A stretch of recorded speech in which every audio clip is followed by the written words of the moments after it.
we had to clear out a real dumpster for him to stand inside this thing. They're like, well, who's doing that?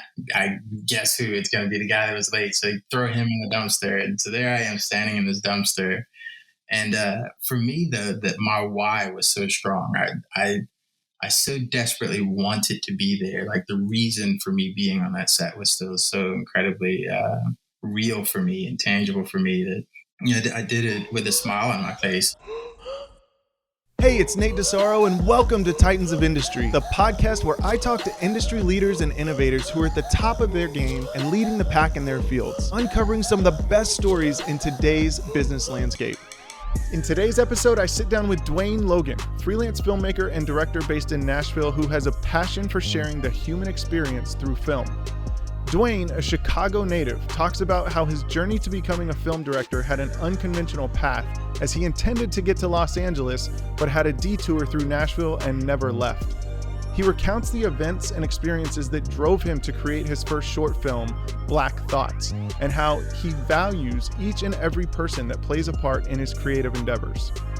We dive into the realities of film production and talk about the importance of hard work and having the right connections to grow your career. Now, on a personal note, Dwayne is one of the most humble people I've ever met, so don't let his humility take away from his creative genius and desire to make the world a better place. Now, let's get to the episode. But before we do, our team at Content Titan wants you to know that we understand the challenges business leaders and marketers are facing right now with moving to a more virtual world. We are experts in taking human connections and turning them digital.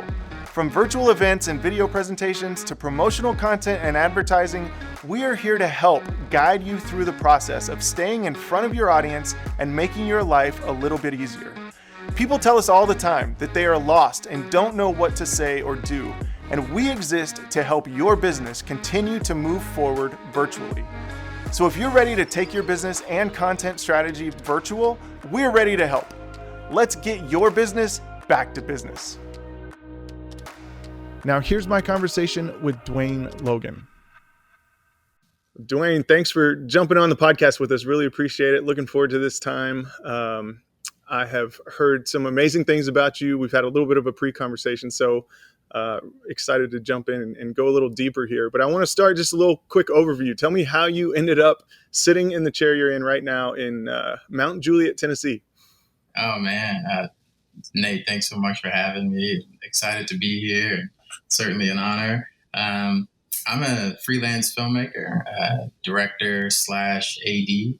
And it has been one heck of a ride getting to this point. And the short end of it is, man, I had some very, very strong reasons that made me think that I could use the art of filmmaking to make a difference. And so I ran after that full speed. I love it. Well, talk to me about kind of how you got into filmmaking. How did you decide that this was a artistic expression that you wanted to use? What was your kind of impetus for becoming an artist in this way? Man, if you ask my mother, she'll tell you that it was all genetics, that it all came from her. She's like, oh, I'm an artist. Your grandmother was an artist, and now you're destined to be the artist. But man, is one of 6 kids, grew up inner city Chicago, and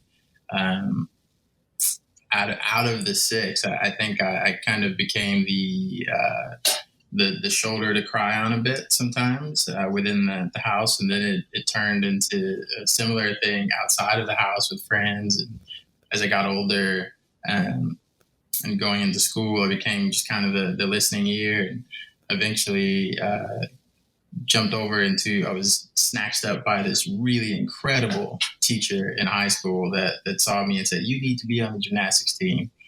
And she forced me into that sport, and that sport gave birth to me becoming a coach for USA Gymnastics. And all of that listening very quickly became mentoring with a lot of athletes. And man, you just started to realize that these conversations, we're having so much progress with some of these kids that were really in distressed situations at home.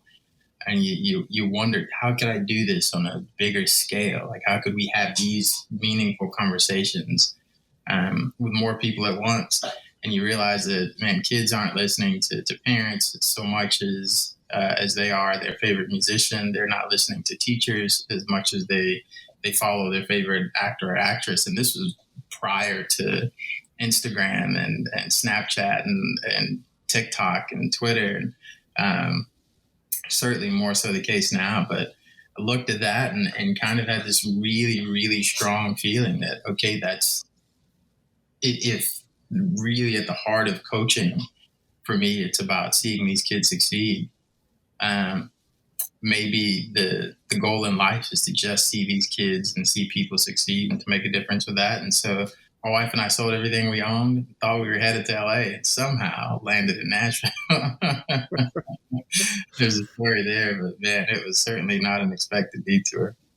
Yeah, that's quite the detour. From Chicago, especially, it's kind of the wrong way. So give me the quick version. How did you end up in Nashville when you were planning on going to LA? My wife and I were looking at trying to find a roommate in the LA area, and because the cost of living was just so high, it just seemed to make sense to go that route. And we just could not find anyone that was willing to take a married couple for some strange reason. It was like, oh, if it's just a dude, you can hang with us dudes, or just a lady, she can hang with us ladies, but you married couples, no thanks. And so my brother just had a baby, and we said, well, let's go to Nashville and visit, love on that little one, and figure out what in the world we're going to do. Because at the time we had all of our belongings packed into our vehicle, and we sold most of what we had, kept the bare minimum. And once we got here, my sister just continued to plead, she's like, check Nashville. You can do this film thing in Nashville. And being from Chicago, I thought Nashville was just pastures with horses and cows and farms. It's like, what? I filmed Nashville. I don't know that exists. And sure enough, we just were eliminating options. In some cases, options were being eliminated for us. And so decided to take a look, and threw on the suit and tie and printed out a few resumes and went and beat the streets, and was repeatedly told, no thanks, we don't have anything here for you. Sorry, try somewhere else. And found out that there was a recording studio in town that had this world-class setup, and decided, hey, maybe there's something for me there. Went there and spoke to the person that answered the door, and he said, oh, we'll come back next week. And came back next week, and he's like, we can get you going right away here. It's like, sold. This is it. This is going to be it. And talked to my wife. She's like, I think this is what we've been looking for. This is the opportunity to get hands-on experience. And I'm one of the probably many people that believed Quentin Tarantino when he said, forget film school, just get out there and get some hands-on experience. So like, we were going to do that. And we took, probably 80% of our savings and had to dump them into an apartment because we didn't have jobs to prove income. And so they wanted almost a year's worth of rent up front. Made that investment and came back next week, and it was, we'll get you going next week, and just hang out today, we'll get you going next week. And the next week was the same story, and the next week was the same story, and the next week was the same story, and it never panned out. I never touched the camera, never touched a piece of equipment. And we looked up and we were like, well, we don't have any money, and we better figure this out. And the short version of that, we decided to try to take the one vehicle, turn it into two. We were on a CarMax parking lot, and she was on one end of the lot, I was on the other. And I have a history of becoming a nerd by necessity. And this is one of those. Join the club. Yeah, man. It's like when you need it, you got to learn it. And I was just studying the car market. She's like, oh, it's a 2006 Pontiac G6 with 13,000 miles. And it's like, 14.2. She's like, you're off by $200. She's like, it's 14.4. Some guy's like, you want a job? It's like, man, I'm no car salesman. And it's like, no, you'd be a buyer. You'd help us determine the value of the cars on the lot, and you work in our buyer's department. I got sucked into that, and she went back to working. She was at the time trying very hard to rise through the ranks in Walgreens into the pharmaceutical department. And she started out in the photo lab and cashier. And before you know it, at the time, you didn't have to go to school to get the certificate to be a pharmacy technician. You could do it.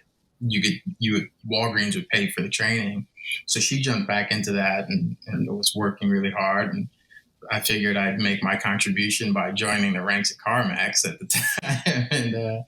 And fast forward, man, about 3 months of opening up cars in Tennessee summers to try to option out what was inside them. And you get hit in the face with that heat over and over and over again. You're trying to take pictures like, this is crazy. We did not sell everything that we owned to be sweating with cicadas and crazy cars on a CarMax lot. And so got really serious again. It's like, if it's there, I'm going to find it. And found out about the 48 Hour Film Festival. Went to the meet and greet for that.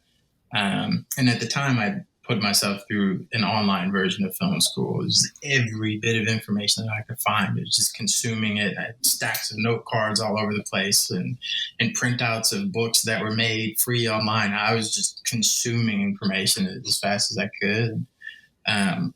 Thought that would have been an opportunity to apply some of it. It's like, if I could just see these cameras that I've been reading about, and if I could just touch one of these boom poles, and just give me a shot. And the organizer's wife came in. She's got boxes in her hands. She's dropping things left and right. And I asked, hey, do you need a hand? And she's like, no, we're fine. And she goes back out to the car. And she comes back in, and I grab a box. And she's like, there are 3 more in the trunk. Come on back. And she's like, you know what? I like you. I'm going to introduce you to my husband.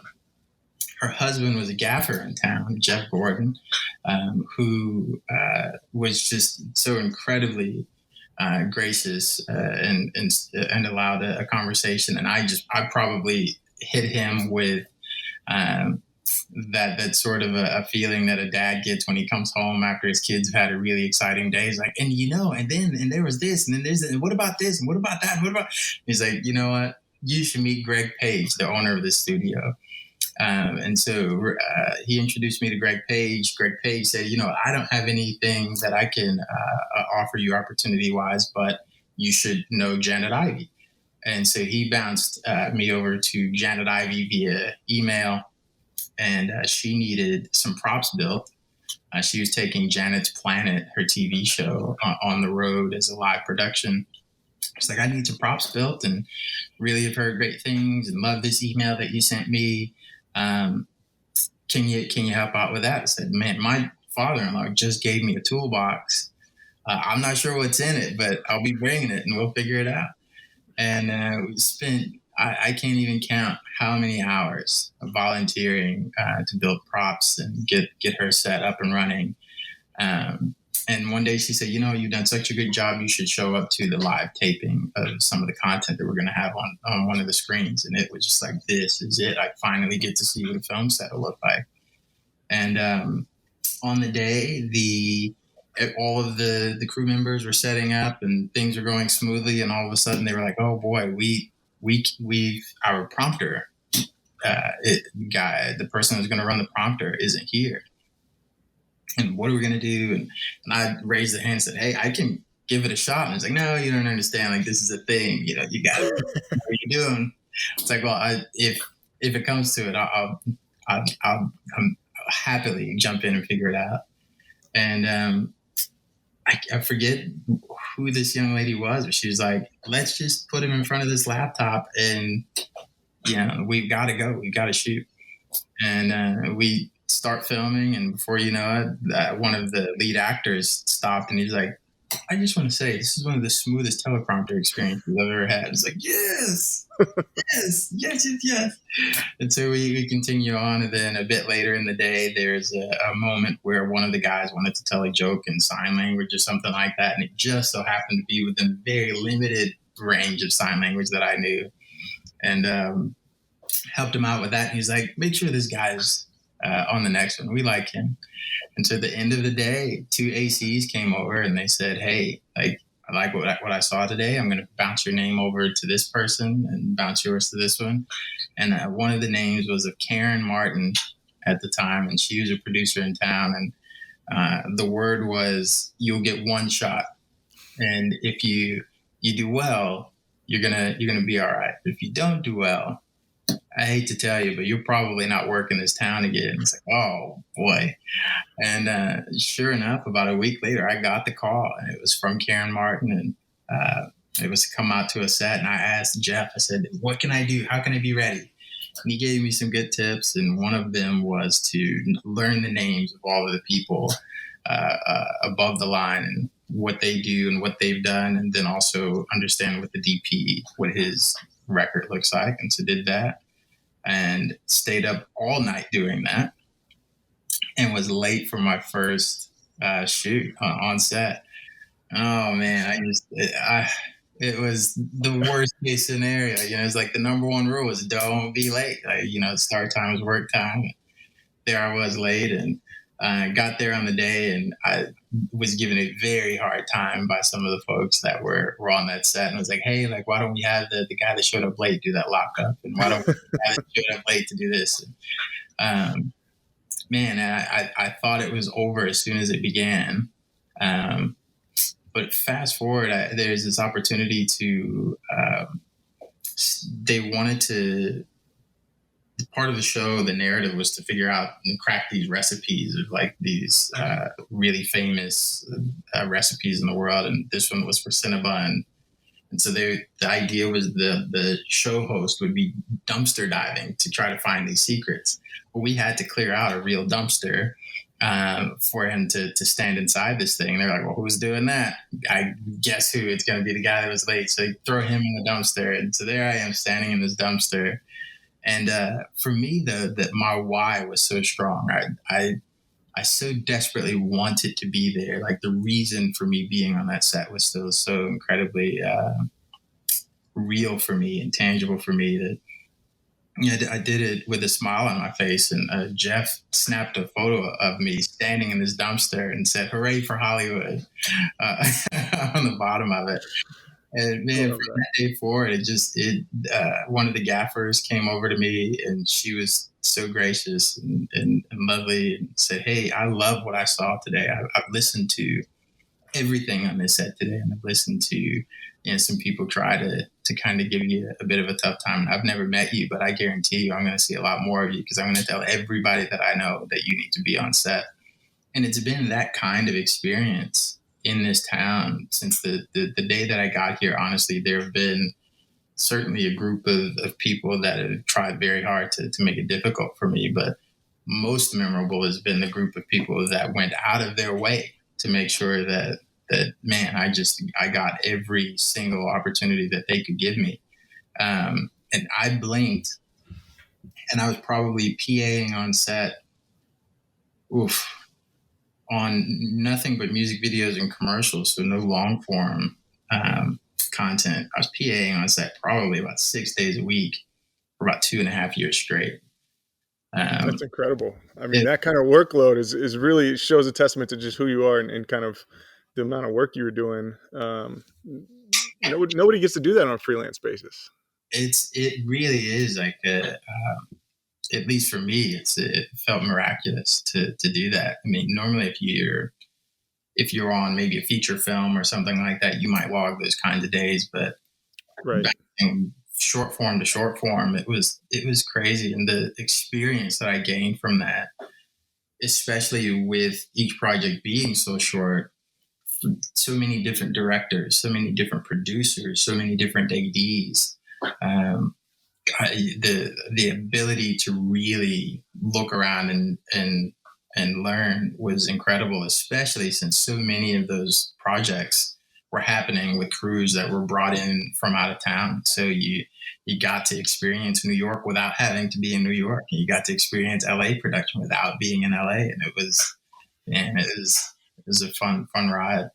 That's really cool, man. I love that story. I think there's a lot that we could go into to dissect some of that, especially for, young people up and coming in the industry, or really any industry that sort of has that freelance base, that mentality of kind of you're only as good as your last job. Mm, Which I remember when I first heard that in this industry, and I was like, wait, what does that mean? And then you realize, oh, I better be good on this job or else I won't get the next one. mm, And but I've had the same experience in Nashville. Anybody that I hire that does a good job, it's amazing to see how quickly people are looking for recommendations. People need somebody to work on their next shoot, and I'm like, oh, hire this guy. He was great, or hire this girl. She did nothing but amazing things that I didn't even ask her to do. mm. And when you're directing or producing a shoot, you've got to have those people at your side. A lot of people I think that maybe listen to this podcast that don't know a ton about the film industry or the production world. I mean, it is all about the people you surround yourself with on whether or not that is going to be a good production, and you're going to get the things that you need at the end of it. To your point, smooth teleprompter is a big deal. Yeah. And, to jump in there day one and knock that thing out, that's pretty fun. So, all right, fast forward, you get into the AD role, which for anybody that doesn't know what an AD is, assistant director, basically, for simplification terms, it's the director of operations on a shoot. You're the person that kind of directs traffic, makes sure the next thing is ready to go. You're getting people where they need to be. So how did you fall into that role, and what did that look like kind of early on in the AD days? Oh man, the first time I really started to comprehend what an AD, what his role was, we were on this shoot and we had cars and there was pyrotechnics and there were all these moving parts. And I said to myself very clearly, I never, ever want to be that guy. And it was hilarious because shoot after shoot, I had ADs that eventually got to a point where they said, I won't take a job unless this guy's with me. And I'm still flabbergasted by that any professional in any business would say, hey, if you want me, you have to bring in this guy as well. It's like, that's crazy, especially for someone to be an entry-level employee. And so to say, hey, I need this PA, like if I'm on set, this PA has to be there with me. So you got essentially a guy that's at the top end of the food chain saying, I need someone that's at the bottom of the food chain if you want me to be there. And so that was really remarkable. And eventually that turned into this wonderful thing that would happen if the shoots grew beyond their intended scope, where the ADs would say, hey, you need somebody to go and run that second unit. Send Dwayne, let Dwayne go over there and do this. Like, oh man, you sure? It's like, get over there. You're like, you know exactly what this is supposed to look like, because I recall PAs giving me a hard time when the ADs would come across the walkie when they needed something. And it went from, hey, production, or hey, PAs, to hey, Dwayne, hey, Dwayne, hey, Dwayne, Dwayne, come over. And they're like, hey, Dwayne.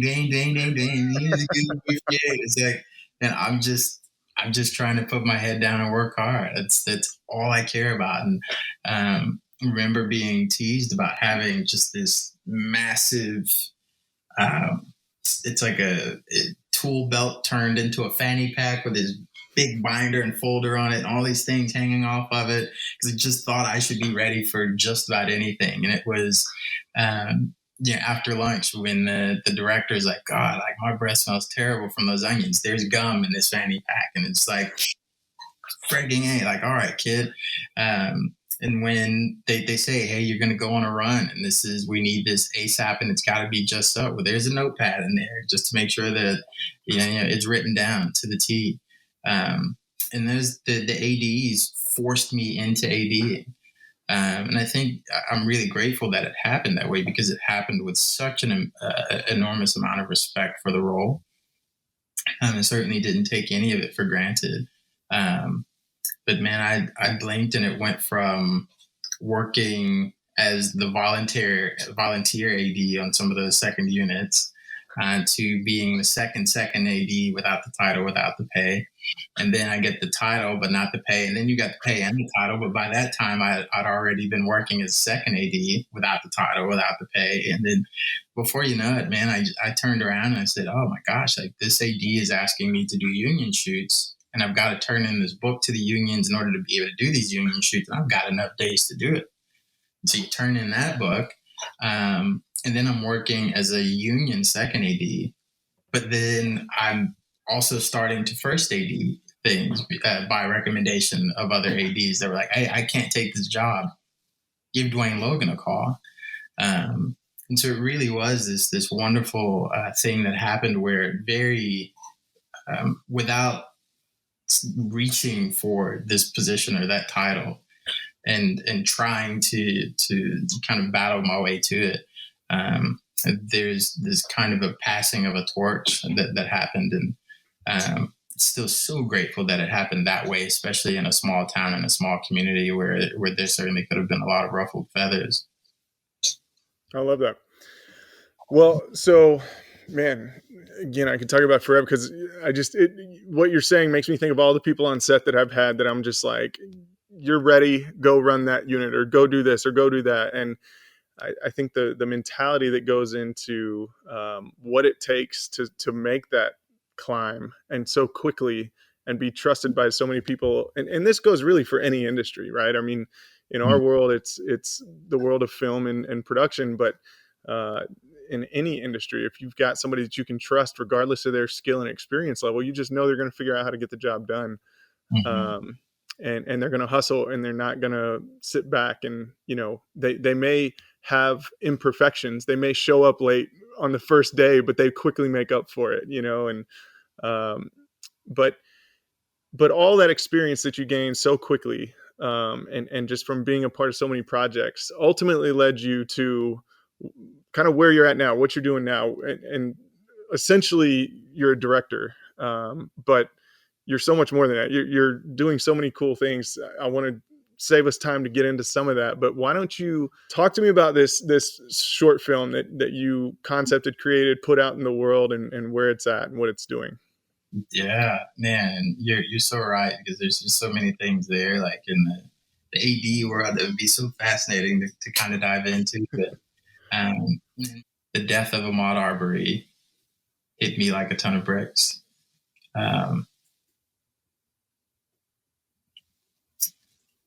And it just, I felt as though, I mean, I don't sleep as it is, but I was restless and really, really felt like I had to say something. I had to do something. I had to use whatever skills or talents that I had to try to make a difference. And went back to the guys at Evolve and said, hey, I've got to make this piece. I just have to. I don't know how, but I've got to make this piece. And they came back and said, Dwayne, we're with you. Maybe we can scale down. We could remove a scene here, a scene there. I was like, oh man, I don't know what that looks like. How can I remove a scene here, a scene there? Because each scene is so pertinent to what's being seen in the world right now. And they spoke and came back and said, hey man, listen, let's do this. If this is what's really, really, really just one of those things where you're going to explode, let's do it. Let's figure out a way to do it. And by that time I had a moment of clarity where it was just like, Dwayne, it's a pandemic. Like, these guys probably don't even know if they're going to be able to keep their doors open. Have a conversation that's a little bit more mindful. So I returned with an apology. It's like, I'm so sorry. I was short-sighted. I was in this mode where I just wanted to put a Band-Aid on the world or heal it or hold it or hug it or something to help. And I overlooked the logistics of what it means to bring a film to life. And I said, no, man, don't worry. But out of that conversation came this request to, hey, if I can have a week, and if you guys are now in this position where it's like, hey, let's do something, can I have a week to just go into a closet and think about maybe another way to talk about what's happening? And so, dude, take all the time you need, and came back with the script which would have at the time only been about a 5 or 10 minute read for what is now Black Thoughts, a 30-minute short film. And they both were excited about it. And there's another fantastic human over there, Daniel, who was also really excited about it and was a part of these conversations. And they were like, let's do it. And a couple of days would go by and I say, hey guys, sorry, it's a little bit longer. They're like, all right, that's fine. And then I come back and he's like, I'm so sorry, it's a little bit longer because I feel like if we're going there, we got to go there. And it grew and it grew and it grew. And man, now it is out and into the world and it's making its round, and it's making an impact, and it's starting conversations, and it's doing so much more than I could have ever imagined that it would have done. And I had an opportunity to direct a couple of commercials with these guys prior to Black Thoughts. But this is my first short film ever into existence. And I'm so happy that it is the project that I was able to start with, because I feel like it sets the groundwork for anything that I like to say as a director from here forward. Man, I, in a different way, I think in a lot of ways, we all, by human nature, we're all the same, but we're all different, right? Like we all have the same feelings, the same urges, the same things that sort of control different pieces of what we can and can't do. And one of the things we can't do is when we're so compelled by something, we can't sit still, we can't sleep, we can't let that thing just die because it's too big. And we realize there's some element of life that's bigger than us, and we have to take action towards it. I've felt that in my own way. It's completely different than the way you felt that, but I know everybody at that. And at some point in life, you realize this is my thing. This is the thing that if this is my hill to die on, this is it. I'm here. And it sounds like this was that moment for you. Like you couldn't let this go by. You couldn't sit back and say, well, you know what? We'll get to this eventually. I'll go to sleep tonight. I'll wake up tomorrow and it's going to be a new day and I can focus on other things. But it kept consuming you is what it sounds like. Oh man, absolutely. And it's so perfectly articulated there. It was 100% the hill that I was just, it's like, if I don't accomplish anything else in this world, I've got to climb this hill and get this thing done. And it was, especially because the piece was in so many ways a piece that would address my life as a whole in the past, and would also speak to my life in the future. It really, it's a piece that spans what's taken more than 3 decades, almost 4 now, figuring out how old I am. It took all these years to make me the man that I am, and to really make me very passionate about some of the things that I'm very passionate about.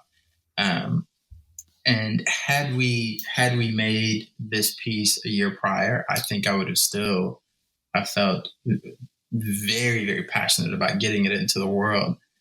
But man, in the middle of 2020, it was totally one of those things where it's like, if I don't do this now, if today does not become the day, I don't know how I will continue to exist as a human. It must come out of my mind and out of my heart and into existence. And was so incredibly grateful and fortunate to have these guys. And sure enough, they were in a position where they were wondering, are we going to be able to keep the doors open? I had no idea.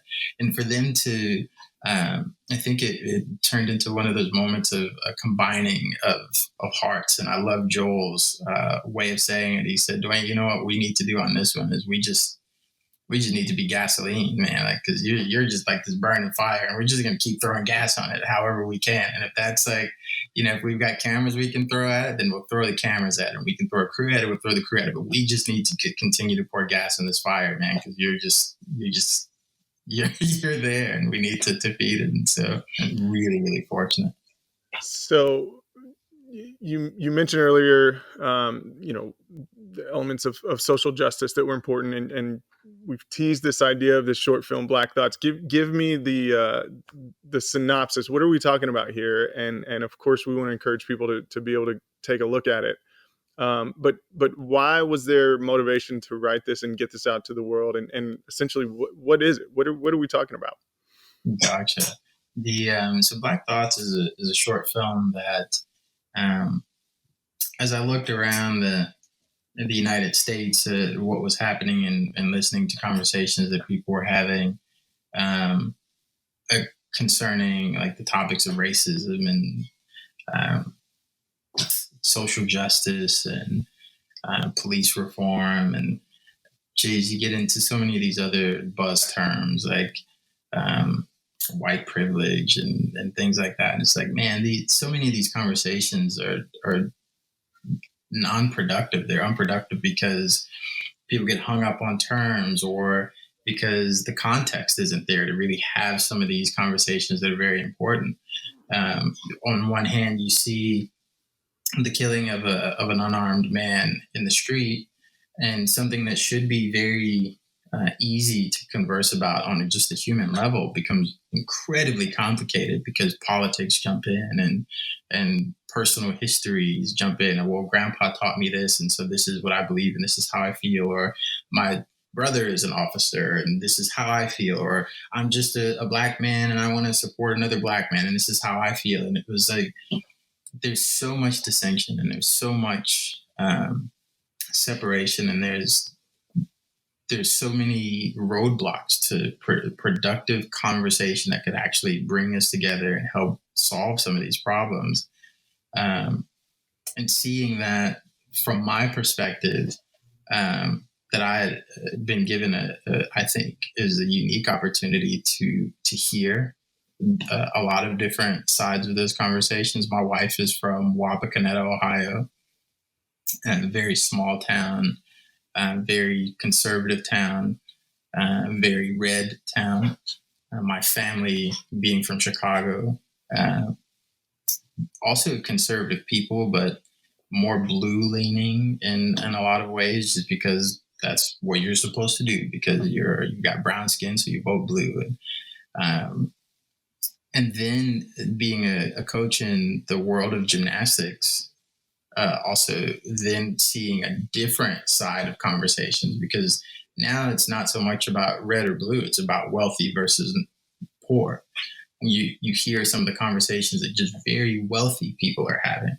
And then you jump into the film business and you hear conversations being had with not just wealthy people, but very liberal wealthy people. And it's like, God, all these worlds coming together, and they're all saying in so many ways some of the same things, but there are all these hangups and hiccups. And so I made this film as a way to hopefully, I'm such a firm believer that the past is prologue, that we cannot comprehend the present or the future without an understanding of how we got here. And so wanted to make something that touched on that. How did we get here today, and why are we seeing what we're seeing? But also wanted to make something that was going to come from this standpoint, not from a political side, not from a religious side, but from the side of humanity. And so really wanted to just humanize some of these really difficult things, and I couldn't find a better way to do it than to just make myself really vulnerable. And so it's the title, Black Thoughts. These are the inner thoughts that I would encounter from a day-to-day basis, and as I look out of my front window and as I go to work and I hear what's being said and I have conversations, these are the ways that I interpret those things. And ideally, the goal was to start conversations about some of these things that could potentially then come from a place of saying, hey, I heard the heart of a man on this, versus immediately arriving at the table with any preconceived notions. I heard the heart of a man, of a human soul. I saw that perspective, and now we can converse regarding that perspective. it's a lofty goal. It's making the assumption that people can change and having hope in humanity. And it's making the really, really, really intensely hopeful leap into thinking that things, that evils that have been around in this country for hundreds and hundreds of years can be undone. But it's making a dent. That's really cool, man. I mean,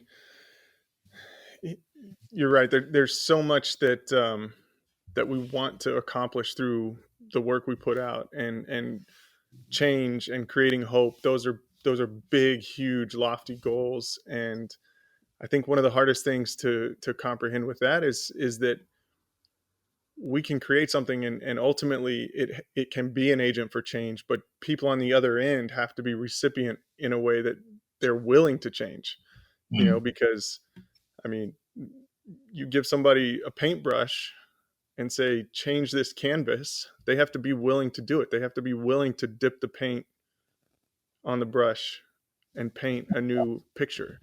And you've given them the tools to change, to think through, to move to. I mean, it's such a beautifully shot piece. It's very clean. I love that about it. But it does give me, the viewer, this insight that I'm inside your head, you know, that kind of I'm there. Just the way you visually created it. Was that the goal going into it, was to kind of give it this mentality of I want the viewer to be inside my head. I want these black thoughts to be, this is what the viewer's seeing. It's the inside of me. Or what was your kind of mindset going into setting this thing up visually? And then conversely, how did you pull this thing together? Like, I mean, you kind of set us up on how it came together, but did you know who you were going to bring in to help you pull this thing off? Did you know you were going to be such an integral part of this? Somebody who doesn't want to be necessarily known or put out there in the world? Man, yeah, that was I think the part of how logistically it was going to fall together. I think there's a lot of the experience as an AD that kind of kicked into gear once we realized that it would be difficult to shoot during COVID. And that experience, I think, very naturally became a part of the writing process of saying, hey, how could we do this in an impactful way, but in a logistically feasible way? And so there's certainly a part of it that was just strictly about practicality. So from a very dollars and cents standpoint, how can we achieve the desired goal with the resources that we have? But then also the idea, I'm really happy that the core idea was really, really clear, which is we've got to essentially, man, you hate to even mention it, but at the root of a lot of what drives racism is this idea that some people are less human than others. And man, you could really start to dive into the impact of eugenics on the way that we think in this country, and all these false sciences that were brought about to say that, okay, well, Black people don't feel pain in the same way, and they have lower IQs, and they really are just property. It's, you've got a cow over there, you got a horse over there, you have a plow on that cow, you have a Black man to pick this, you have a Black woman to nurse your kids. That there's this idea that we were just things. And so I think one of the initial aims was to say, can I rehumanize the Black man, the Black woman, the Black child in this conversation? And from the standpoint of rehumanizing, then offer some context about how we got here. It just screamed that the best way to do that would be to say, hey, well, here is the heart of a man, and I'll allow it to be mine. And man, some conversations with my wife were like, like once you do that, there's no, you can't go back from that. Like once you put yourself out there like that, there's no turning around and saying, oh, well, I'd like to close this door now. You guys have jumped into my life and into my heart, into things that I care very much about, but no thanks, you can leave now. Like once it's open, it's open. But we felt like that was the best way to do it. Just to say like, okay, here it is. And the concept was very much at home, not only from that logistics and practicality standpoint, saying, hey, we could do this on a budget, but it was at home creatively, because it's like, let's strip away all the things that potentially distract from that would distract you from being able to say, hey, this is what I'm focused on. I'm focused on the human, on the heart, on the words, and on the content. I love it. Well, and the cool thing about it to me, and I don't know what conversations you've had around it since it's released, and I know you've mentioned it's making a film festival circuit, but it almost goes beyond film, right? This is almost something that could be a live performance. This is something that can be done in different forms of theatrical ways. I think you've done a fantastic job of making people literally just see the inside of a human's head and say, hang on, forget everything I've known before, because there's truth in this, there's reality in this, and you can't deny it. Well, one of the things we talk about a lot on this podcast is this idea of doing business better. And, I think the pandemic's taught us a lot about how we have to do business, how we have to conduct business in a lot of ways. But when you think about all your experiences and all the sets you've been on, all the projects you've worked with, all the people you've worked with, what stands out to you about ways that you're trying to do business better, or that the industry as a whole is trying to do business better? Man, what a great question. The film industry as a whole, I don't think has a great reputation for putting people first. Especially, at least in my experience. In my experience, the film industry is about get the shot, get the project, and get it at all costs. And I think that's how we end up with stories like, what happened to Sarah Jones, and the poor young lady that lost her life on a film set because they just had to get the shot on a set of railroad tracks. And one of the things that I'm really, really passionate about is making sure that when crew members show up on set, that they know that they're very valued, that, hey, you being here makes a difference. It makes an impact. You have worth, you have value. And also being able to make sure that they know that that there's someone that is an advocate for them from a safety standpoint, from a pay standpoint. Like, hey, when you show up here, we're not trying to get as much of you for as little as possible. We want to make sure that, hey, you know that you have worth, and that's not just in words, but it can be in deed. We can pay you what you should be paid. I mean, all of those things really, really important to me. And that's why it's difficult for me to just jump in at the first opportunity when someone says, hey, yeah, let's work together. It's like, but how do you treat people? And what is your reputation for treating people? And how does that then reflect on me? Because that's at the forefront of what I care about. And if there's a compromise there, maybe this doesn't work out so great. And I wish that was a more widespread feeling, because, man, I had the hardest time, especially right in the middle of transitioning from a non-union to a union AD and being able to work both, of having to negotiate with rates. And before you know it, it's like, okay, well, a producer calls and they're like, hey, well, can you do this shoot? And, it's we work together a lot and we don't have the money. And so you drop the rate for that one. Then they call again and the rate drops a bit more. And now the rate that you drop to becomes the new rate. And the rate that you drop to after that becomes the new rate. And it's just like, every time you pick up the phone, you feel like you're being nickeled and dimed to death.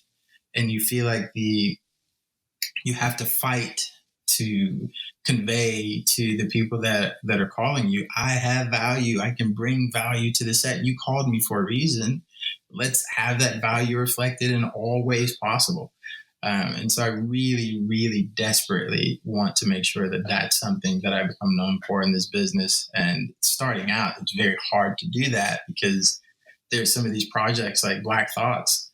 We didn't have the money or the budget, but I think it was on us to make sure that we conveyed that to the crew members. Like, hey, this is what this weird animal is, and this is what you're signing up for. And God help me, please, like, don't let this come across as like one of those crazy phone calls, just like, oh, what's the pay? Experience and pizza. It's like, oh, I don't want to be that guy.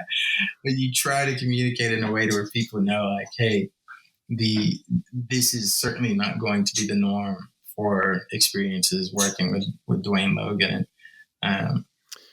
Well, and I think, because I'll jump on the bandwagon with you of providing value to the crew and making sure that, we're never trying to nickel and dime anybody. It's not about that. But, I do think there's passion projects that, do they take a little money to make happen? Sure. But is the bigger objective to be beyond just, this is your day job, this is your day rate, this is, so I think there's always the opportunity for people to have that chance to buy into a project and say, I'm willing to do this for next to nothing, or I'm willing to, kind of provide the sweat equity to see this thing get done. And that's a choice that any crew member can make, from the top down. But then there's of course, your day job. There's we're going out to shoot this for a client, and to your point, this was my rate, then it came down here, then it came down here, and that becomes the norm. And I think, I'll go on the record saying that it gets very difficult to perform your duties when you constantly get pushed down on rate. And whether that's the whole production, or whether that's you've got to have another crew member and you don't have the budget for it, so you got to just ask one person to drop their, like, no matter what part of the puzzle it is, that becomes very difficult to do more than once, more than twice. I think everybody's willing to give a little bit, but when you're asking me to give a little bit every single time, you're devaluing me. You're showing that I'm not worth what I bring to the table. And, I remember a shoot specifically when I was a production manager way back in the day, that we had to move about 6 cars to get this sunset shot, because these cars were in the background. And I mean, we couldn't get them moved fast enough before the light was going to go away. And so we had some PAs trying to move them, and they weren't moving them fast enough. And, I'm taking off, running down this hill, grabbing keys on the way, and just start moving these cars because we got to go. Mm-hmm. And when you're asking somebody to cut their rate from this to this, you're asking for me to not care enough, for me to not give that effort. You know what I mean? So it takes a special person to give that effort time and time again, and everybody else is going to just quit. They're going to say, I'm not going to do this shoot for that amount. And so there's my rant for it, but I'm certainly right there with you that, is it all about money? No. But is it all about value? Yes. Like, don't devalue me enough times. I love that so much. And it's such a real part of it. Business as a whole. I've never met a person that's going to work hard and give you 110% when they feel like they have no value. You ideally want for crew members to be there because they have a reason to be there. I want to be here. I want to run down that hill with those keys to help get this shot. And so, man, I'm so passionate about that. And I feel like as an AD, I've tried really, really hard to make that the reputation that, hey, like if I see Dwayne's name on a call sheet, I know this guy's going to bat for me one way or another, that I'm in good company, and this is going to be a crew-oriented shoot, and that together we're all going to be able to come and knock this thing out. And the very fascinating side of that is sometimes you become such an advocate that, especially as an AD, you start to hear all sorts of things that just, hey, Dwayne, we're running out of Gatorade over here. It's like, that is so not the AD's responsibility, but I'm glad that you could come to me with whatever is on your heart at the moment. Or God help us, Dwayne, we've got to push these cars through this gravel. It's like, I wish I could change the shape of the earth that we have to unload the trucks on, but it is as it is. But man, I love that that's where it is, that the crew members, they all feel like, hey, if I'm in it, Dwayne's in it with me. I just love that example you gave of like, I'll go get those keys.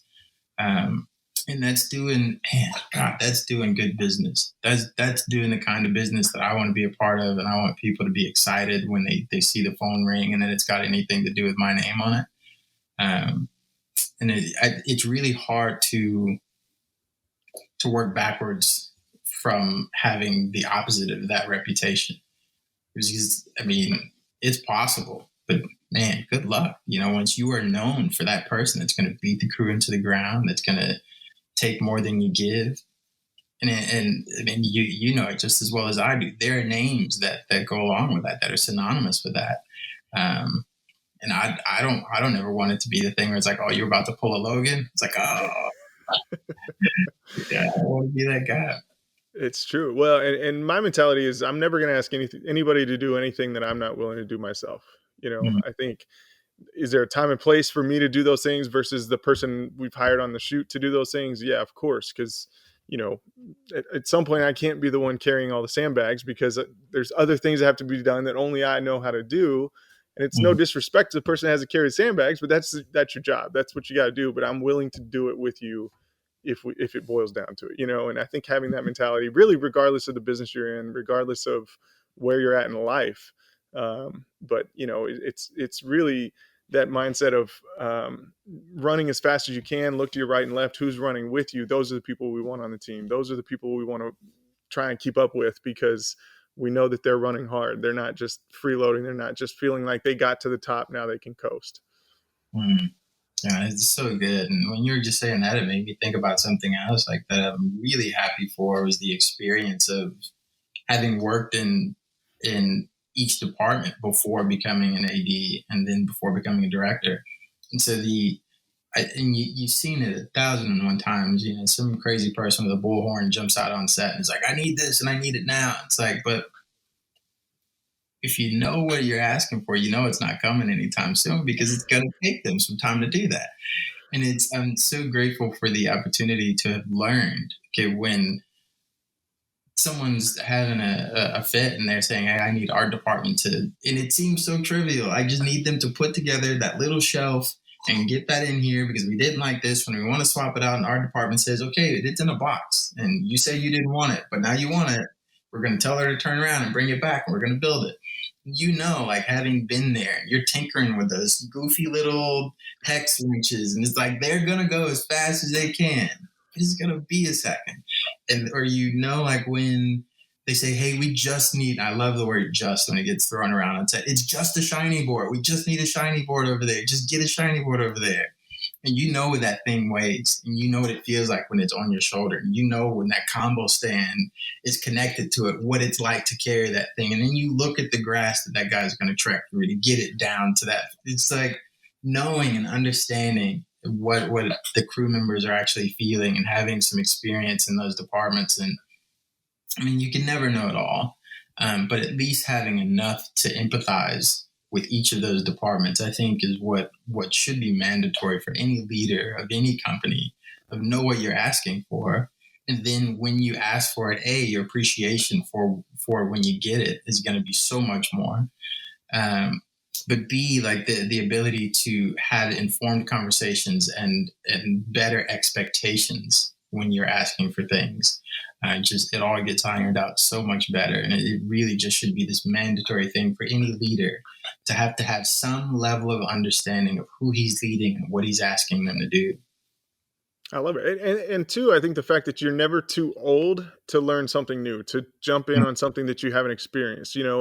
If you were able to get to a certain part in your company or on film set or whatever it is, and you didn't ever have to have the experience putting a shelf together or, carrying a shiny board up a hill and through a creek and, all the things that go along with that, doesn't mean you can't still do it and figure it out and understand it. And once now when you ask somebody else for it, okay, I'll be patient. I'll give them a second to actually do it.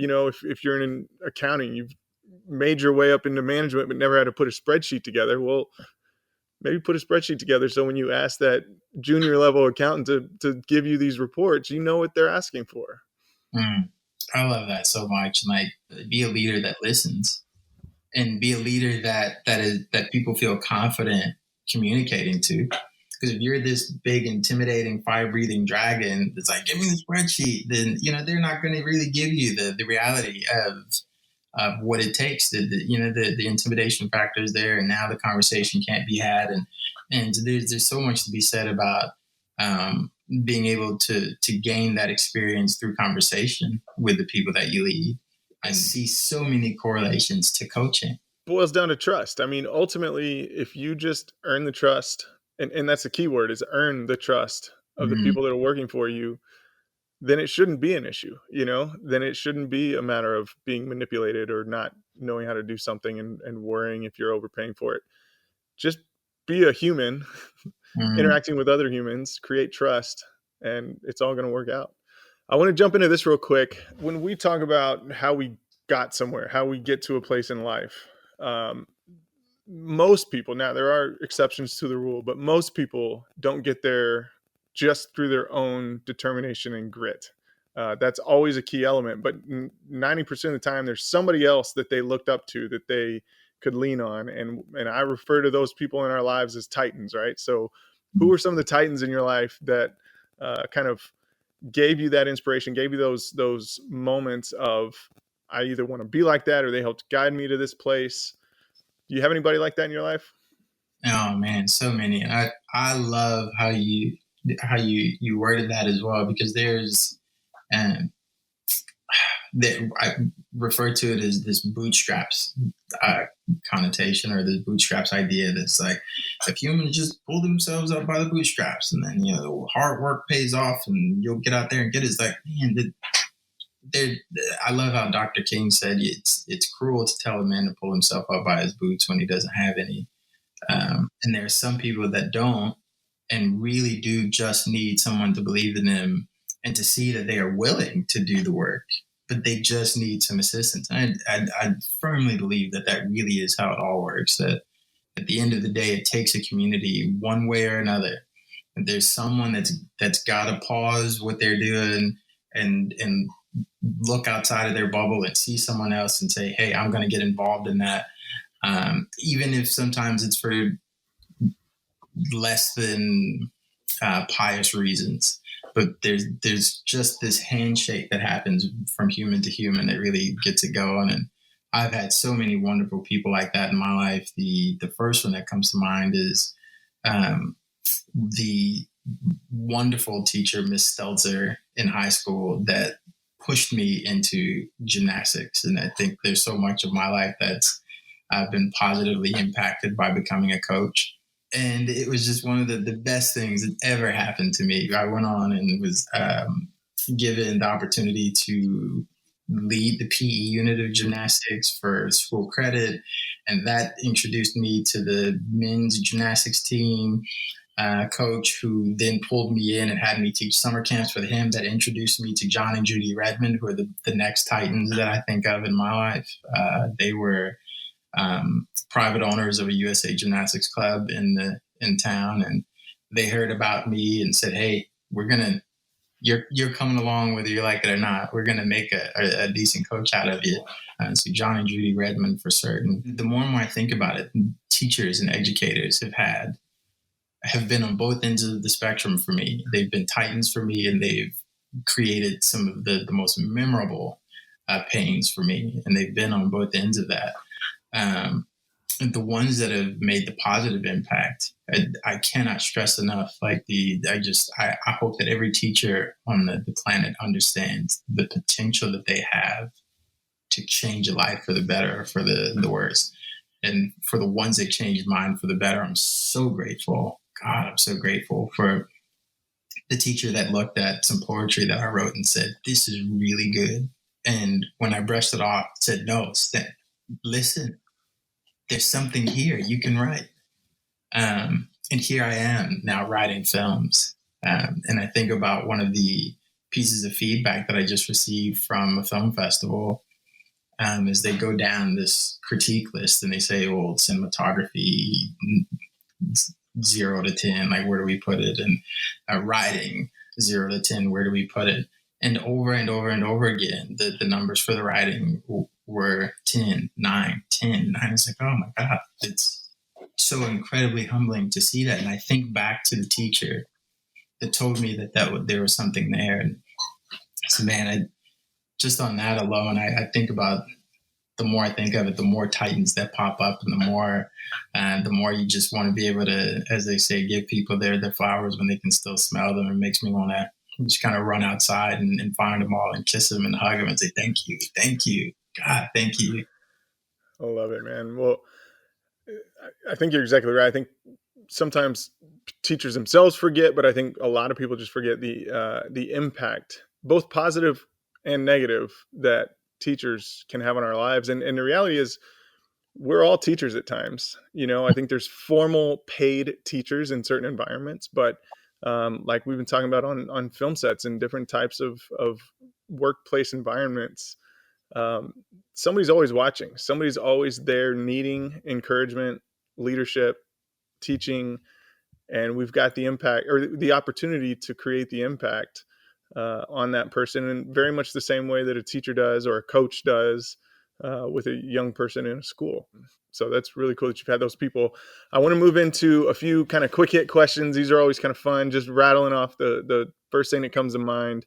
But let's start with your best or latest book that you've read. Oh man, the my favorite book and probably the last one that I finished from A to Z was Jesus and the Disinherited by Howard Thurman, and he was the writer and speaker that inspired Dr. Martin Luther King Jr. And just that nugget alone made me really fascinated into just like, okay, so what is this guy? Like, what does he have to say that would inspire such a tremendous world leader? And it is, man, it is a hammer of a book to the heart. It leaves an indelible mark that you'll never get rid of. That's cool. What's a daily routine that you have to do? I feel like if a day goes by and I've not created something, it's gonna be a tough day. There's a part of me that feels a very, very necessary need to say I made something. It can be the smallest thing, but I've got to bring something out of an idea and into reality. And if that's man, all around our house, there are different art forms that I love. There's paintings that use different mediums that I've created. There's photography. I'm sitting in a music studio as we speak. And the ability to sketch and to draw or to write. But it's if a day goes by and I've not created, it's not a great day. I feel you on that. What's the best piece of advice you've ever been given or that you've ever given or received? Whoa, man, there's so much there. It's one that's almost contradictory to my beliefs, but it's been so helpful. And I believe it's Maya Angelou that said, "Is if someone shows you who they are, believe them." Um, Hmm. and it's contradictory in a way because I'm very much a believer that people can change, but understanding that for the most part, humanity is, we're very stubborn creatures, and we certainly don't make adjustments easily, and usually it takes tremendous pain or some sort of life altering encounter to change us. So I spent a lot of time in life being very naive, very trusting, very think the best of people first and find out the rest later. And I still am in many ways. But I love that quote because there's so much truth in it that if they show you who they are, believe them for the better or for the worse. It's true. All right. If you could write a book, what would the title be? Or if you had a billboard out on the highway, what would your message be? If I had a billboard, there's another quote that comes to mind. And it says that people catch an opinion as one catches measles, which is by contagion. And to be mindful of that in our efforts to try to carve out what's true and what's not, and reminding us that the all of the things that we think we know, to question them and to really do the hard work of getting to the bottom of what it is that we believe and why we believe it.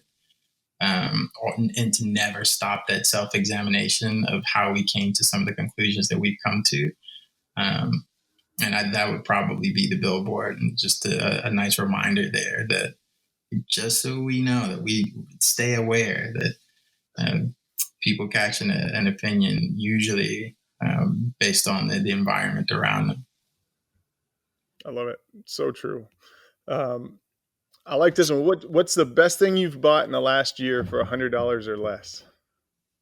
Oh man, I'm such a sneaker junkie. That's the first thing that popped in my head is just shoes. Like I bought a really great pair of shoes where I got a score, and they weren't that expensive. They were probably underneath 100. Those are not great investments, but easily the first thing that just jumped into my head is just this crazy sneaker collection I've got. I'm from Chicago. It's in the bloodstream. Love it. Favorite artist or type of music? I am a sucker for the female voice in acapella. I will scour the internet to find some lovely soul that is ditched the piano and all of the instrumentation and is just allowing the instrument that is the human voice out there for people to hear. And then I think I'm also a huge fan of drum lines. There's something so cool about hearing like a really, really great drum line. And as a dancer, my wife's a dancer, and anything that gets the joints moving, I'm a big fan of that as well. We have very frequent dance parties in the house with the girls, and dance is such a huge part of our lives. So if we can dance to it, we're probably going to be a fan. I love it. All right, favorite food. Where are you going to eat? What are you cooking at home tonight? Man, if it's spicy, I'm all about it. I am so all about it. We grew up with a stepfather that was from Nigeria, and I have no idea how much we liked spicy before that, but that certainly accelerated it. And man, the Nashville and the whole hot chicken craze that's happened here, I am a part of the reason why those businesses are doing very, very well. I'd take my money. Take all of my money. If you put hot chicken on a bun, put it on a stick, just give it to me. Give me more hot chicken. So I haven't had any all week. Now that we brought it up, I think that's probably where I'm headed. Last time I was in town, I noticed the new Hattie B's downtown on 5th and Broadway. So it's everywhere down there, but I love it. Well, Dwayne, where can people check out more about you, the work you're putting out, short film? I've got the website for all of my directorial stuff. That's DwayneLogan.com. Thank goodness I was able to get that address. It's weird. It's a weird new world, like thinking about business. I had no idea that there are people that make money by just buying IP addresses. Then you've got to fight them for it and pay them for it. Maybe that's something I should look more into. But DwayneLogan.com, that's the very general, broad, sweeping one. And then for the short film, there's blackthoughtsfilm.com. There's a very talented musician that was a part of the Roots that goes by the name of Black Thought, which I did not realize. It's like we're sharing some internet space with him. So if you don't put film on the end of that, you just probably end up somewhere listening to his music. So blackthoughtsfilm.com. I love it. Dwayne, man, I really appreciate you taking the time. It's been a fantastic conversation. I think there's a lot more we could cover, we can talk about, probably go a lot deeper on some of these topics and subjects, but we'll definitely save that for maybe a cup of coffee at Fido next time I'm in town. And but man, I love what you're doing. Keep it up. You're making a dent in the positive changes of the world. So certainly appreciate all those efforts, and thanks for being on the podcast.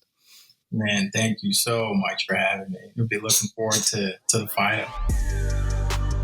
If you liked this episode of Titans of Industry, head to contenttitan.co/podcast for more episodes, or subscribe on your favorite podcasting app. Thanks for listening.